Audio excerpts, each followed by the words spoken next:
Welcome to Squirrel, the podcast for distracted writers, hosted by Candace J. Thomas and Jodi L. Milner. Hey everybody, and welcome to Squirrel. This is Jodi. And this is Candace. And today we're talking about writing lighthearted side characters to balance out our serious main characters, should you have a serious main character. Very good. And so I was thinking about this because there are some really amazing character duos out there that they play off each other just brilliantly. And I'm like, oh, I want to break this down. I want to kind of see how this ticks. And so sometimes we'll have this serious main character. And so having this lighthearted side character can balance things out because they're the yang and the yin kind of matches. Sure. It's really nice. Okay. And this serves as a way to emphasize both personalities and make them both also jump off the page a little bit more, which is also a very good thing. It makes a dynamic character relationship. And so our first point, I would love to just talk about examples of these lighthearted side characters. And I have a couple that I'm personally very partial to. Okay, well, you can go first Okay, then. so I've mentioned this probably a couple dozen times in the past, but I might be a very large Witcher fan. just a small. Just a smidgen. Yes. But Geralt and Jaskier are a really good foil for each other. And when I say foil, it just means two different personalities that are quite opposite from each other that work together kind of as a team. They're counterpoints of each other. Because Geralt is this kind of broody warrior who's like, he's got a heart of gold, but he's kind of quiet and gruff about it. And Jaskier is a bard. And he's noisy and loud and in your face and emotions on his sleeve. And they make this really funny duo. Like they're traveling together and they just bounce off each other, and it serves to emphasize each of their personalities in a way that is just really, really charming. That's cool. I think that I may have... Are you talking about the books or are you talking about the episodes? So the dynamic does exist in both the books and in the current TV series. The video game, you don't see it as much. Okay. He does have... I mean, he's Dandelion all over the place. He has two names. Yay. But I do see it as a pattern. It's not something they just made for the TV series. Okay. I was just curious. I know nothing about The Witcher. Nothing. I could educate you. Everything that I grabbed was from books. So I hope that is okay. And I didn't go for specific dynamic duos. I did find characters that were very complementary to the main character. So I first thought of Cinder. So there's a character called Aiko. And Aiko is this android. And she's adorable. She's really cute, She's right? So stinking cute. And everything about her, I don't know how to explain it. She's soft to me. Like I have a soft spot for anything that she does because there's a lot of logic in it. So Cinder, if I remember right, Cinder created Aiko. She was like a servant that nobody wanted anymore, and so Cinder kind of built her up and made her better. And so that was my first one that I came up with, was Aiko from the Cinder books, which is Marissa Meyer. Everyone. Okay, you can't have this conversation without having Crowley and Aziraphale from Good Omens. I would have written that down if you hadn't put it in your notes. Well, that's my episode. So. I get to steal the good ones first. Oh, that's good. Okay, so Crowley, he's a demon. Aziraphale is an angel. I mean, just those two facts of having those two having to work together makes this so perfect, but also their personalities are opposite in all the best ways. So funny. Because so Crowley's fun. like, I'm supposed to be kind of serious and I'm supposed to only like a few things, and I have a job and I'm going to do it, but I'm going to be doing it my way. Mm-hmm. And Aziraphale's like, I love everybody. Everybody is wonderful. This world is so amazing. Come eat a pastry with me. And so having them work together just brings out the characteristics in such a fun way. Yeah. My other one that I came up with was Grover from Percy Jackson. And I know that there's a trio with him and Annabelle as well, but Annabelle doesn't, I mean, as a side character, she's not lighthearted. But Grover is. Grover really brings out, he's Percy's best friend, and he really brings out a lot of his, of Percy's strengths. So Grover believes in him 100%, that even though when Percy doesn't believe in him, in himself, Grover does. And so I thought that was a really good, soft, like lighthearted side character. So you want to hear my bonus one? Because I know Sure. you'll like this one. Sure. Lainey Taylor, daughter of Shadow and Bone. Okay.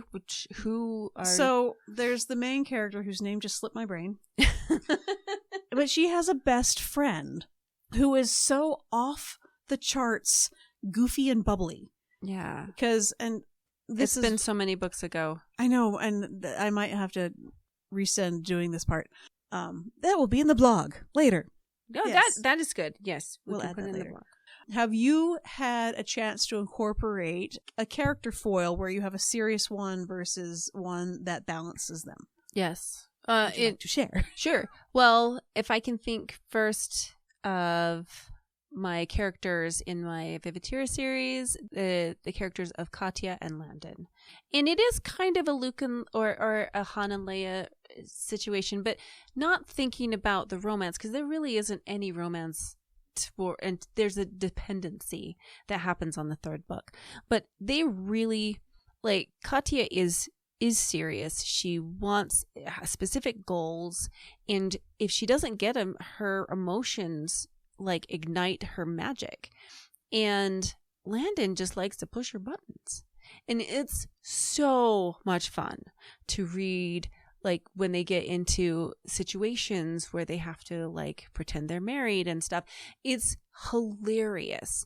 And I really like that kind of dynamic of the serious person put into a situation that they don't know exactly what to do with, and the kind of comical person trying to deal with understanding the needs of the other person. What about you? Absolutely.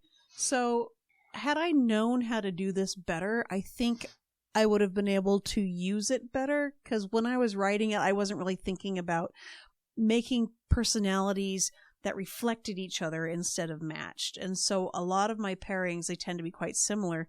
But I've got Katira and Ismin. Katira's the main in all the Shadow Barrier trilogy, and she's a bit more subdued. She's a little bit withheld. Like she's more of an introvert, and she is with Isbin, who tends to be more of an extrovert and more like he'll be more loudly spoken. And I would have loved to have played that up more. Now that I have new characters to play with, I'm looking for opportunities to make that difference bigger. And so, like, it's not a perfect example, but it's two that do play off each other, that do have differences, although I would have loved to have made that more. Because, like you said, it's really fun. Super fun. To have things that are super against, like, opposite from each other, so they can bounce off each other. Mm-hmm. Do you have a different example? I know do. You had, your other book. Yeah, in To Dream in Daylight, it's a sibling that is the dynamic like duo. So Simon his goal is to find his true love, and he's got his kid sister following him on this adventure, and her name's Leanne, and she really knows how to motivate Simon in his adventure, but also pester. Because if you understand sibling dynamics, there can be a lot of I guess pushing buttons and understanding each other in a way that other characters wouldn't. I mean, if you're growing up with somebody, you understand their quirks, you understand what gets under their skin, you understand what they eat and what they drink. I mean, there's a lot of companionship with growing up with those siblings. So that one was really fun to write. Based on my own experience with, a large family, I really focused on this camaraderie of brother and sister traveling on this adventure together. So yeah, I did want to add that too. Terrific. I have like all these different relationship pairings in my book. I have like 6 different relationship pairings. And so I was trying to figure out one that was really dynamic each other. And the one I wrote down is not as good as the one I just came up with, because I've got a companionship where the girl, she's the warrior, and she's like, I'm going to take on the world. And that's Issa. And her companion is poor Cassim.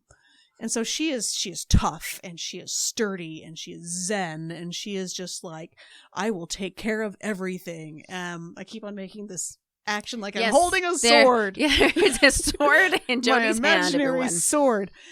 And Cassim is this bumbling healer where he never knows what to say, and he never he's always dropping stuff, and he's always a bit flustered about everything, and they're so much fun to write. He is really cute.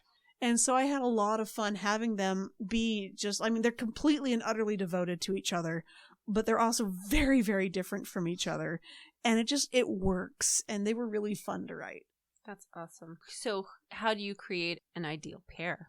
I mean, if we're going to really maximize these differences, then the two people should be fundamentally opposites from each other. Like, as different as you can be.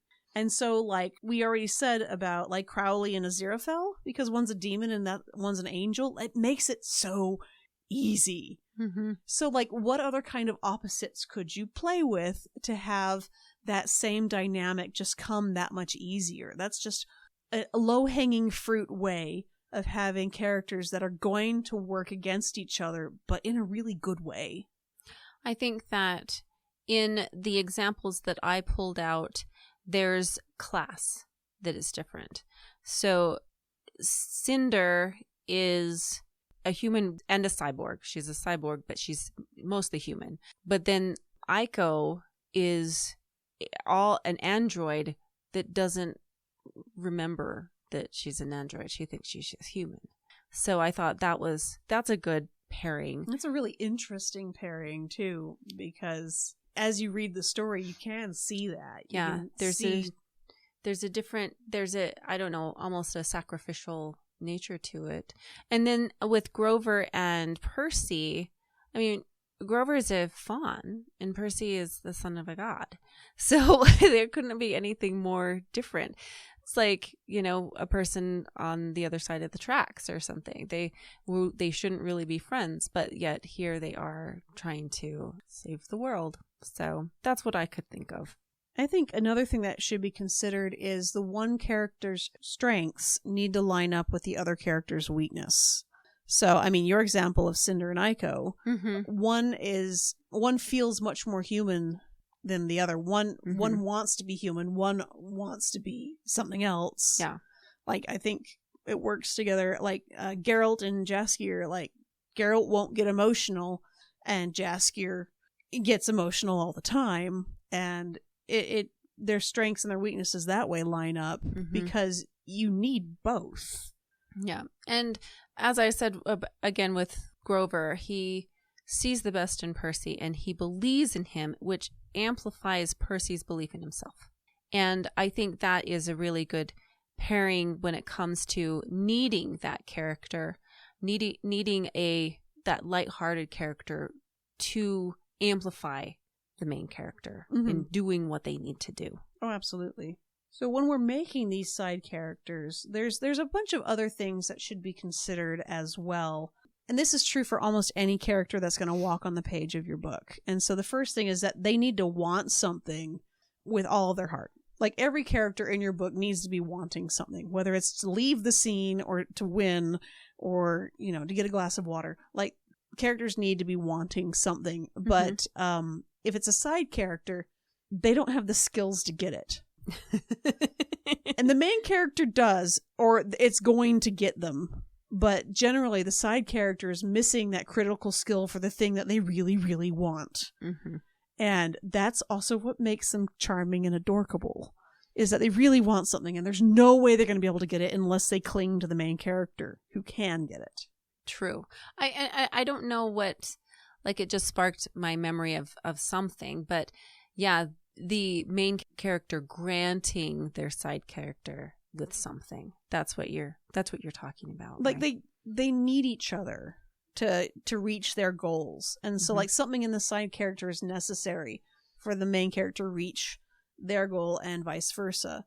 Like, they kind of do fill this piece in another, but I think the lack is more apparent in the poor side character, where it might not be as apparent in the main. So there needs to be a strong identifying characteristic. I think it makes it easier. So if, like, you could just have, oh, this is a guy, he likes baseball. Is that strong enough? No. But what if they had something that was really, really strong? Like, or unique. Like super unique, really memorable. And I go back to like Good Omens. Every single character in that has some massively identifiable characteristic. Yeah. They all have some kind of title that you can easily tie to them. And so you've got the demon, you've got the angel, but you also have the witch finder. I mean, he has a title. We have the witch. We have the Antichrist. Yes. We have the kid who was supposed to be the Antichrist. They all have titles. Yes. Yeah. Like, they all have these really identifiable bits that make them who they are. And, like, it should be something at odds with something they want to achieve, ideally. So, like, what if you're an agoraphobic skydiver? Like, the story builds itself. You don't even have, like, an auctioneer that only talks really softly, like a low talker, or a kleptomaniac school teacher, or politician, a kleptomaniac politician. Like if you could find a pairing between a characteristic and the role of the character in your story, where you put them together and you're like, okay, yeah, that's awesome, or that's funny, or that story just writes itself, then you know you've hit something good. And you should almost try to do that for every character that walks on your page. But your side character, like, if they're going to have a lot of screen time, this is where you're going to really want that, so you can capture them faster. Make them very different. I think that you need to give them a good reason for being there, and not just pop in and out of the story. They should be part of it. They should have, I mean, we kind of covered this. They should have their own goals for being there, but it needs to be apparent for the reader to understand. I completely agree, because a lot of times we'll run into these stories where, like, there's another character, but they don't really do anything. They're just kind of arm candy in the story, and it's really frustrating. It drives me crazy. It's really frustrating because they're taking up valuable space for something that could have done so much more. And valuable creativity, if I can say that, because it's so much fun to create characters that are flawed and have weird personalities, and to write them. I know that you were talking about your character that is a bumbling fool. He's so much fun to write, and I can see the joy that he brings you when you talk about him and writing them. Cute. It's an exercise in creativity where you need to amplify these characters so that they can walk on their own. And relishing in their imperfections. Yes. And there is advice out there saying that the side characters shouldn't be all good or all bad. They need to have some moral ambiguity. So, like, you know where their boundaries are, but they're not just, they're not just the perfect character that's never going to do anything wrong, or they're not going to be the character that's always trying to make the main character pull off of their path. So, and this is where I'm going to lovingly disagree. It's not really disagree, but I'll go on the opposite end, because I think that, I mean, I don't know who's saying that, but in my personal perspective of a lighthearted side character, they need to be lovable. They need to be good characters. I don't want to say almost innocent, but something that breaks us when something happens to them.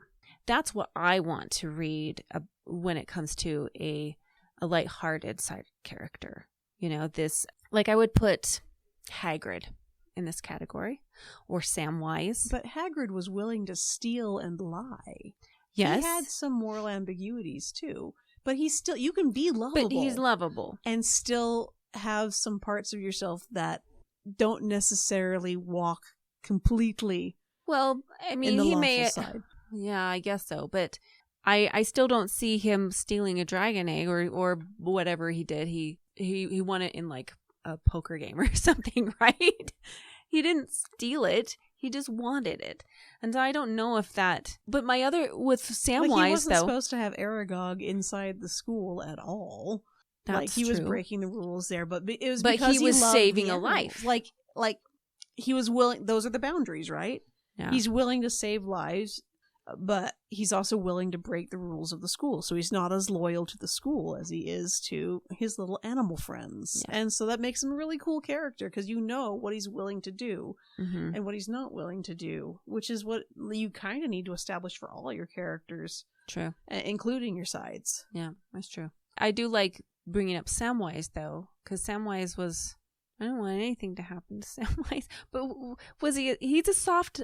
lighthearted side character. He is. He's not. But he becomes to balance out Frodo. You'd have to be because Frodo was really depressing for pretty much the entire thing. The poor kid was being dragged through the mud. Well, yeah, that ring was really hard. Yeah, you needed Samwise to balance that out. Yeah, so that's what I think when it comes to me thinking of a lighthearted character. I want something that's someone who's going to break my heart if something happens to them, like Aiko. Yeah, like Grover.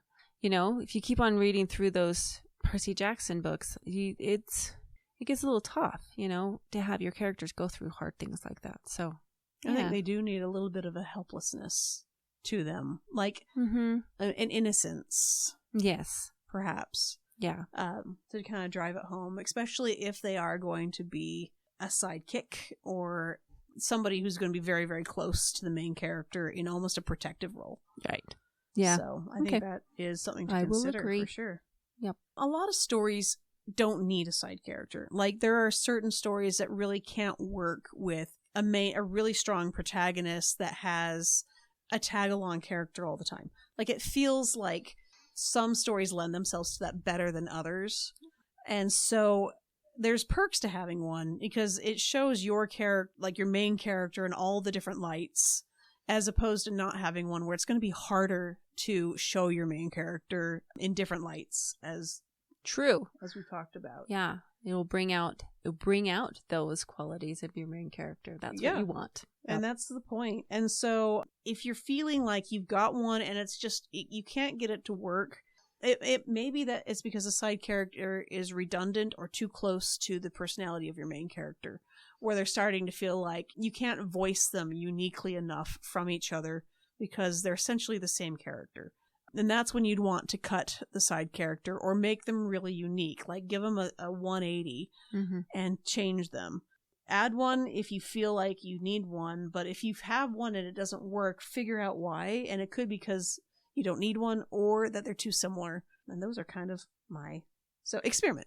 Cool. That's very good. That's my experimenting thing. My last final thoughts are just your characters need to have a light quality in order to ease the hearts of the readers when it comes to the serious stuff. So it's good to have a reflector of that. And I think that's what we just talked about. So they're a tension breaker and a voice of reason. And sometimes your character needs that. They absolutely need that.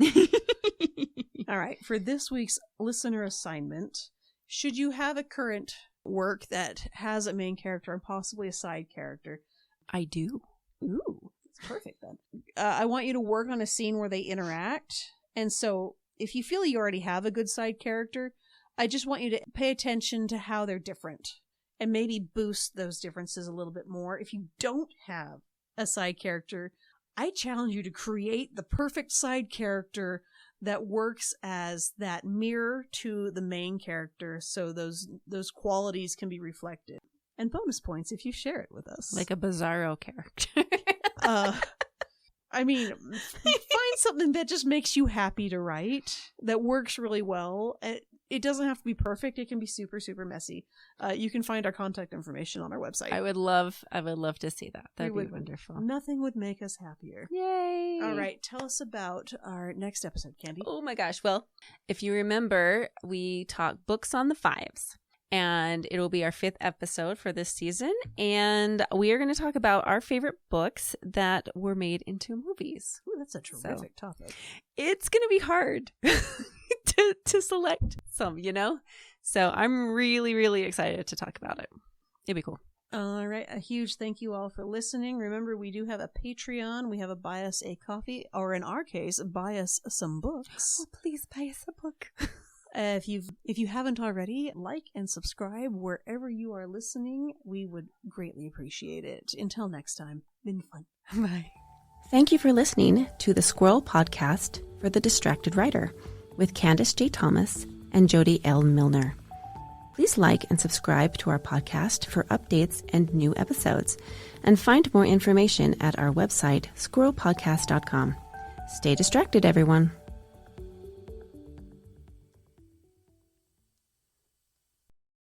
Hey everybody, this is Squirrel and this is Jodi, and I'm going to try that again.